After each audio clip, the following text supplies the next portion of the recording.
Boa noite, muita paz, que Jesus, o Divino Amigo, esteja conosco, nos envolva e que possamos desenvolver na noite de hoje o estudo do Livro dos Espíritos, dentro da programação da TV Chico Xavier. Vamos dar prosseguimento ao nosso estudando o Espiritismo, dando continuidade às leis morais, parte terceira do Livro dos Espíritos. Já fizemos nos roteiros anteriores incursões nos caracteres da lei natural.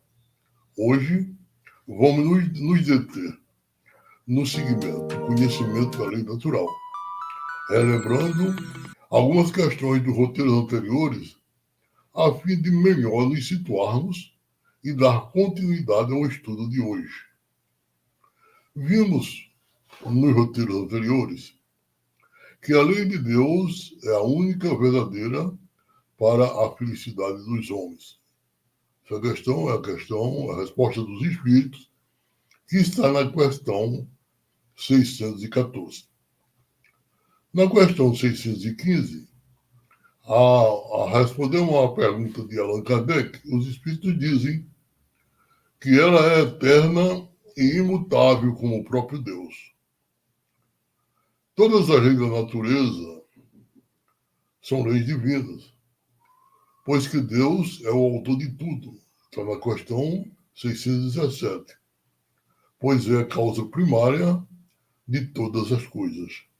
Aliás, essa questão, causa primária de todas as coisas, é a questão número 1 de O Livro dos Espíritos, quando Allan Kardec pergunta o que é Deus, e a espiritualidade responde: causa primeira da inteligência, causa primordial da inteligência, e é a causa primária de todas as coisas. Né? A inteligência suprema do universo é a causa primeira de todas as coisas. São apropriadas à natureza de cada mundo e proporcionais ao grau de conhecimento dos habitantes, ou da população que os habita. São as questões 618. Essas são as mesmas para todos os mundos, a questão que os espíritos colocam, que se as leis são as mesmas para todos os mundos. Evidentemente que essa resposta ela está direcionada às questões de leis morais, não propriamente às leis físicas, porque as leis físicas elas permeiam todo o universo. Toda a mecânica celeste, do macrocosmo ao microcosmo, elas são leis imutáveis, como o próprio Deus, eterna com a própria divindade. Ela existe em todos os tempos. E todos os espíritos encarnados e desencarnados estão submetidos às leis naturais que governam o universo. Agora, o conhecimento depende, evidentemente, do grau de compreensão que os espíritos encarnados destes mundos têm condições de perceber, porque as leis elas vão sendo desenvolvidas na compreensão do espírito à medida que ele evolui moralmente. As leis estão à disposição do homem, estão à disposição dos seres, dos espíritos, mas a sua compreensão, a extensão da compreensão que nós temos da lei divina, evidentemente que depende da nossa evolução moral e da nossa compreensão. Na questão 622, Kardec perguntou: confiou Deus a certos homens a missão de revelarem a sua lei? Então a gente viu, né, que desde os primórdios da humanidade, as leis vão se adaptando e adequando à evolução do homem, à compreensão do seu desenvolvimento moral. o homem primitivo, ele era rude. Ele não tinha ainda despertado para uma compreensão maior a respeito da vida e dos direitos que o seu semelhante tinha. Como nós vimos no primeiro roteiro, ele vivia única e exclusivamente da caça e da pesca para satisfazer os seus instintos materiais de sobrevivência da carne. Portanto, nessa questão, Kardec perguntou se Deus confiou a certos homens a missão de revelarem a sua lei. E os espíritos responderam, certamente. Em todos os tempos, houve homens que receberam essa missão. São espíritos superiores, encarnados, com o objetivo de fazer a humanidade progredir.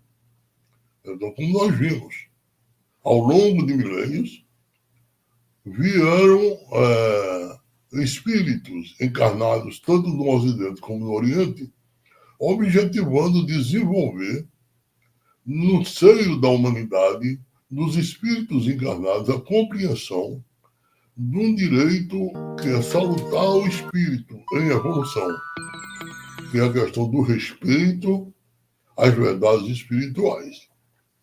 Dos primeiros moralistas aos grandes legisladores, ressalta a figura de Moisés, instrumento do Decálogo, e Jesus, o excelso paradigma do amor que consubstanciaram as necessidades humanas, ao mesmo tempo facultando os meios libertativos para o ser que marcha na direção da imortalidade.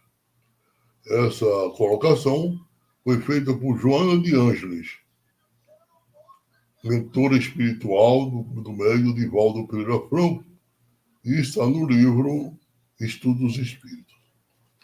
Na questão 628, Kardec indaga: por que nem sempre a verdade foi colocada ao alcance de todos? É a questão. Porque nem sempre a verdade foi colocada ao alcance de todos. Antes de a gente passar a resposta dos espíritos, pensemos um pouco. Será que todos nós temos capacidade de suportar as verdades que a divindade dispôs para todos nós? Será que nós temos a compreensão e a elevação moral de compreender os direitos dos nossos semelhantes?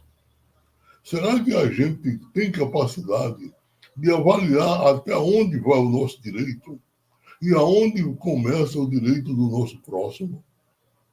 Então, os espíritos responderam, voltando à pergunta: por que nem sempre a verdade foi colocada ao alcance de todos?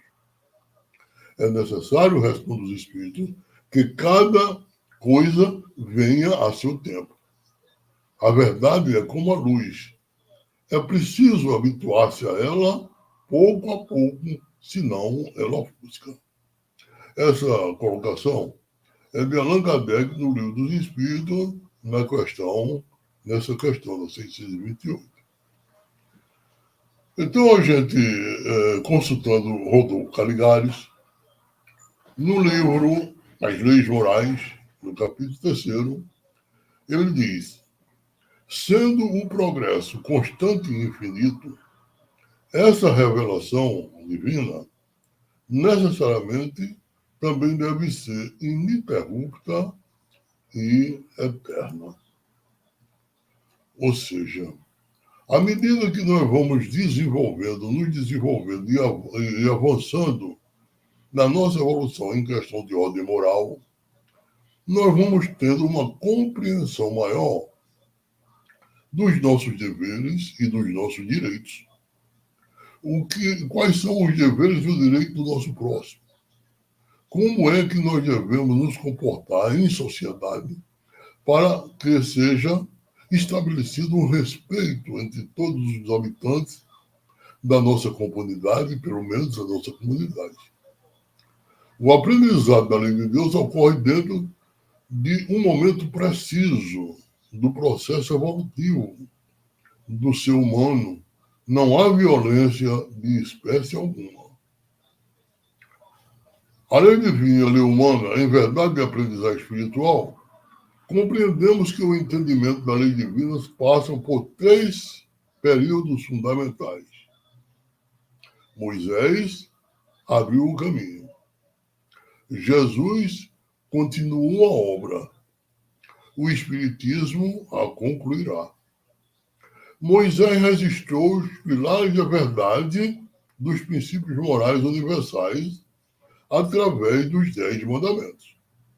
Porque nós sabemos que Moisés, antes de ele receber os 10 mandamentos no Monte Sinai, ele instituiu a chamada lei civil entre uma população que ele havia libertado do Egito, das garras do faraó, das mãos do faraó, e que essa população tinha passado milhares, centenas de anos sob o jugo egípcio e tinha absorvido a cultura, os costumes daquela sociedade, que era contrário, evidentemente, que era contrário às questões de ordem moral instituída pela divindade.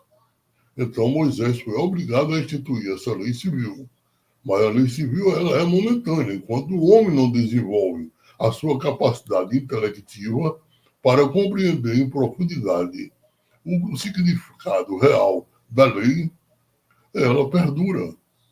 Então, as leis, por exemplo, que foram instituídas no nosso país, na primeira Constituição, hoje, ela já caducou. Então, nós temos uma Constituição de 1987 e está havendo cada dia que passa, cada ano que passa, necessidade de fazer alterações para adequar a evolução de questão de ordem disciplinar da população brasileira. Mas as leis divinas, essas são imutáveis. Elas são para toda a eternidade. Então, Moisés registrou os pilares da verdade dos princípios morais universais. Jesus, o espírito mais perfeito que Deus ofereceu ao homem, a servir de guia e modelo à humanidade, que viveu e ensinou a mais pura lei do Senhor. A gente vai observar nos nossos roteiros futuros qual foi a essência máxima dos ensinamentos de Jesus. O que é que ele deixou para nós? Com todos os seus ensinos, a filosofia crística, a filosofia de Jesus, nos dá uma sedimentação de moral e nos indica um caminho. Mas a essência desse caminho é um sentimento chamado amor, como nós veremos em roteiro futuro. E, finalmente, a terceira revelação, que é o Espiritismo. É o Consolador prometido por Jesus, enviado a ensinar todas as coisas que Jesus não pudera dizer naquele momento. Porque os homens não podiam compreender, bem como nos recordar tudo que foi ensinado por ele. Então, como vimos, Moisés revelou os preceitos divinos da vigência eterna e a observância universal, além das leis civis e disciplinares necessárias para a época.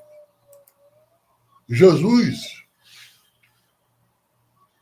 em Mateus 5, 17, 18, capítulo 5, versos de 17 e 18, afirma: não penseis que vim revogar a lei ou os profetas.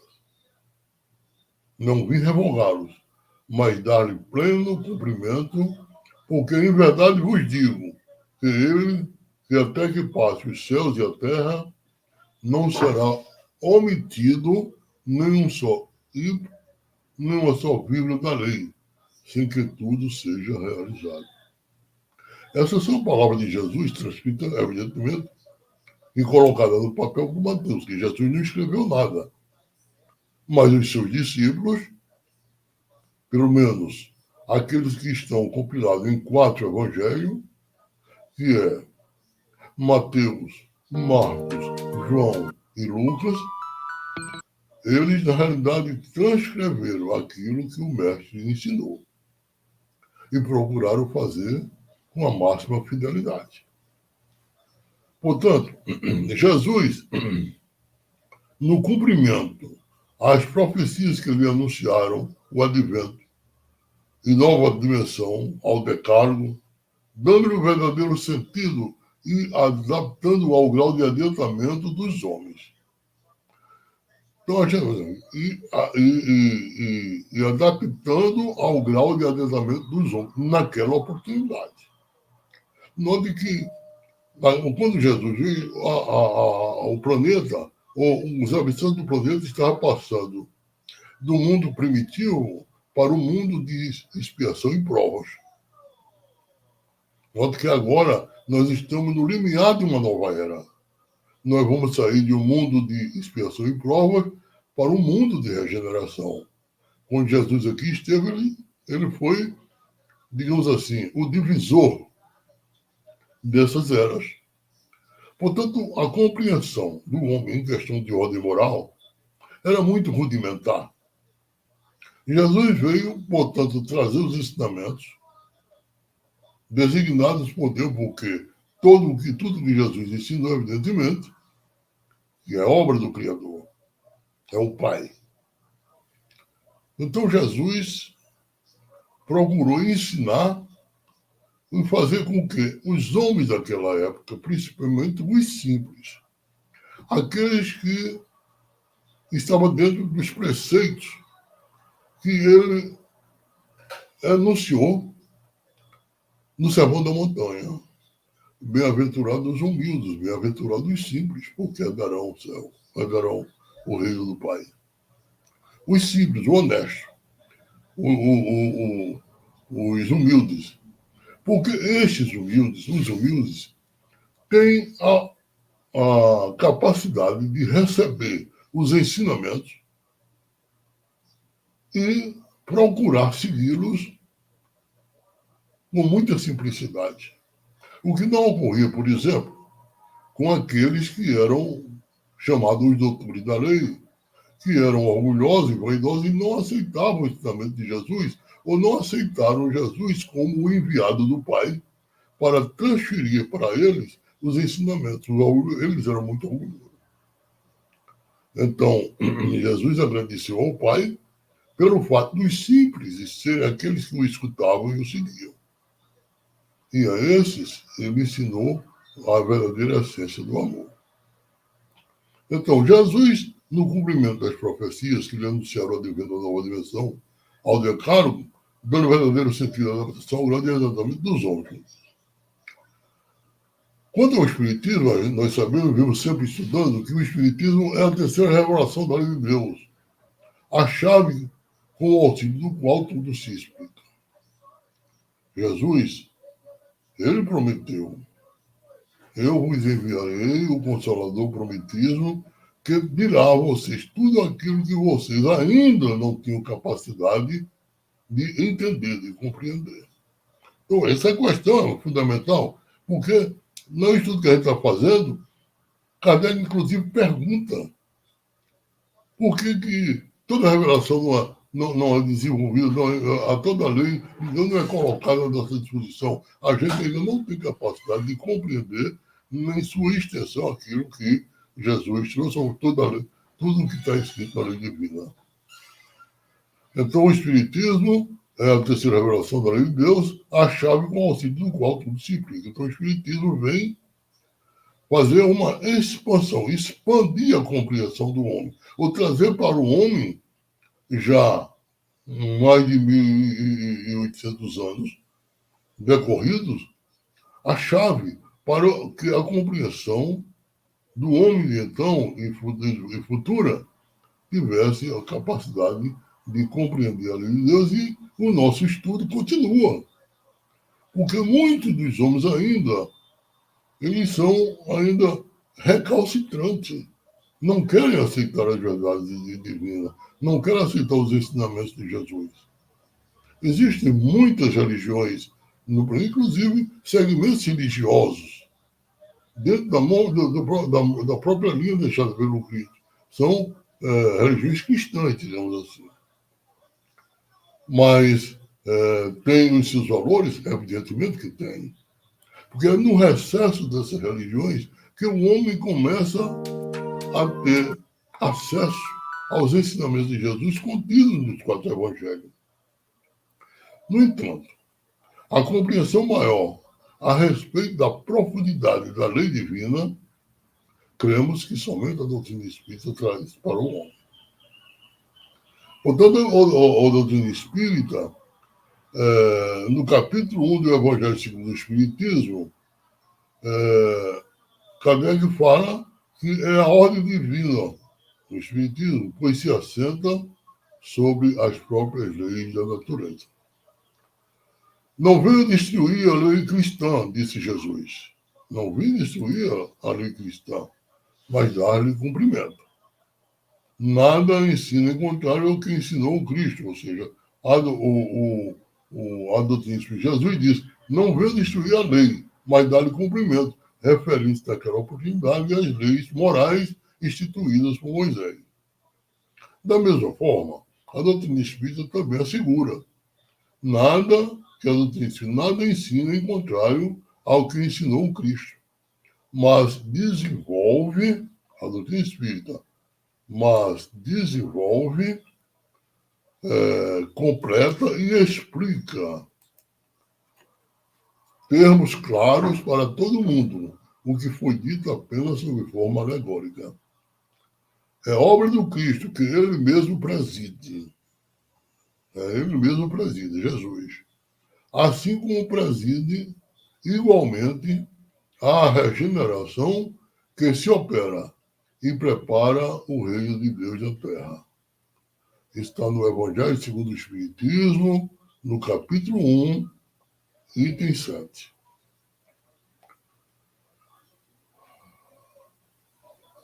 Qual o ponto mais alto da lei divina que Jesus nos revelou? Um questionamento. Qual o ponto mais alto da lei divina que Jesus questionou? Jesus nos revelou. Amarás ao Senhor teu Deus de todo o teu coração, de toda a tua alma e de todo o teu espírito. Esse é o maior e o primeiro mandamento. Está lá nos 10 mandamentos. E o segundo, disse Jesus, o segundo é semelhante a esse. Amarás ao teu próximo como a ti mesmo. Veja que é uma profundidade. Porque no primeiro, amarás o Senhor teu Deus. É o primeiro mandamento. E amarás o teu próximo como a ti mesmo. Esses 2 mandamentos dependem de toda a lei e os profetas, assegurou Jesus. Isso está em Mateus, capítulo 22, versículos de 37 a 40. Jesus não modificou essa que eu vou ler agora, está no livro Estudos Espíritas, psicografado por Divaldo Pereira Franco, transmitido pelo Espírito de Joana de Ângeles. Jesus não modificou nem o ensino dos profetas, nem o estabelecimento pela lei antiga. Antes, adotou-os, acrescentando a sublime lei do amor, como sendo a única que poderia facultar ao homem a paz e a felicidade almejada, proporcionando-lhes desde a terra o sonhado reino de Deus. Situando no amar ao próximo como a si mesmo, a pedra fundamental da felicidade, o Cristo condiciona a existência humana ao supremo esforço do labor do bem em todas as direções e latitudes da vida, dirigindo a todos e a todos, e elucida que cada um possui o que doa. Veja, cada um possua o que doa. O eu se anula, então, para que nasça a comunidade equilibrada, harmônica e feliz. conclui Joana de Anjos. Então, veja essa é a essência do amor. Divaldo não cansa de dizer em suas palestras, em suas lives, que nós devemos nos sentir muito mais felizes em dar do que em receber. Porque essa é a essência do amor divino. Dando continuidade, é uma questão: como o verdadeiro cristão deve vivenciar as leis divinas? A lei foi dada aos homens para uni-los por um mesmo ideal, o amor. O amor é o cumprimento da lei. Essa é a doutrina do Evangelho. Ninguém sonhe, portanto, com o paraíso antes de haver aprendido a amar a Deus e ao próximo. Eis que, como solenemente afirmou o Cristo, até que passe os céus e a terra, não será omitido nem um só i, nem uma só vírgula, sem que a lei seja cumprida. Diante da lei, gostaríamos de fazer uma colocação, que o que eu acabei de ler é uma colocação de Rodolfo Caligares no Sermão da Montanha. Agora tem uma colocação para a gente encerrar o nosso roteiro de hoje, que é uma colocação feita pela espiritualidade através da psicografia de Chico Xavier. Diante da lei, afirma: chegamos no dia claro da razão. Nós estamos no dia claro da razão. Simples e ignorante diante do aprimoramento e do progresso, mas com liberdade interior de escolher o próprio caminho. Todos temos, assim, na vontade, a alavanca da vida, com infinitas possibilidades de mentalizar e realizar. Emmanuel sempre nos diz que a nossa vida é uma vida mental. Nós somos o que pensamos. Nós vivemos o que pensamos. E continuamos essa vida de pensamento após o nosso desencarne. Quando nós desencarnamos, não deixamos de pensar, porque quem pensa não é o corpo, não é o cérebro. O cérebro é apenas um instrumento que o espírito usa para que possa transmitir ou se relacionar com outros homens através da palavra ou da escrita. Então, continua no Espírito Emmanuel. O governo do universo é a justiça que define em toda parte a responsabilidade de cada um. A glória do universo é o trabalho que situa cada inteligência no lugar em que lhe compete. A felicidade do homem, a felicidade do universo é o amor, na forma do bem de todos. O Criador concede às criaturas, no espaço e no tempo, as experiências que desejem para que se ajustem, por fim, às leis de bondade e equilíbrio que o manifestam. Eis porque, permanecer na sombra ou na luz, na dor ou na alegria, no mal ou no bem, é ação espiritual que depende de nós. Está no livro Justiça Divina, pelo Espírito Emmanuel. Então, meus irmãos, como nós acabamos de ver neste nosso roteiro, que é fundamental que a gente comece a se trabalhar, procure, através do conhecimento, através do estudo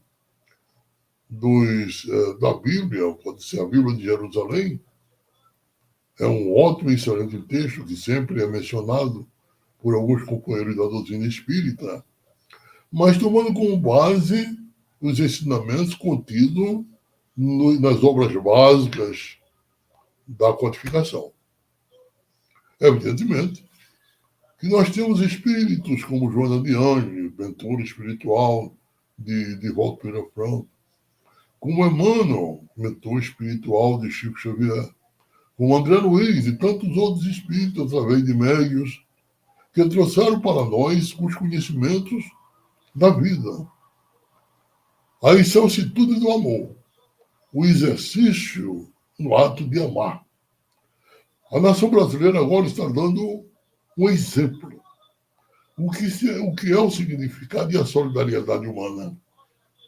Esse desastre que está acontecendo no Rio Grande do Sul, toda a nação brasileira está convergindo, desenvolvendo ações.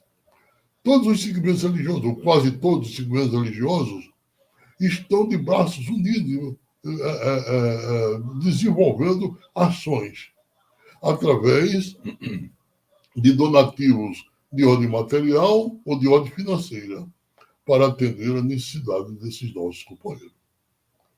Portanto, nós chegamos ao final do nosso roteiro, do nosso quarto roteiro. Esperamos que na próxima terça-feira nós possamos estar aqui novamente para poder continuar desenvolvendo o nosso estudo da doutrina espírita, nesse programa que a TV Chico Xavier leva avante, que é Estudando o Espiritismo. Muita paz, boa noite, que Jesus nos abençoe.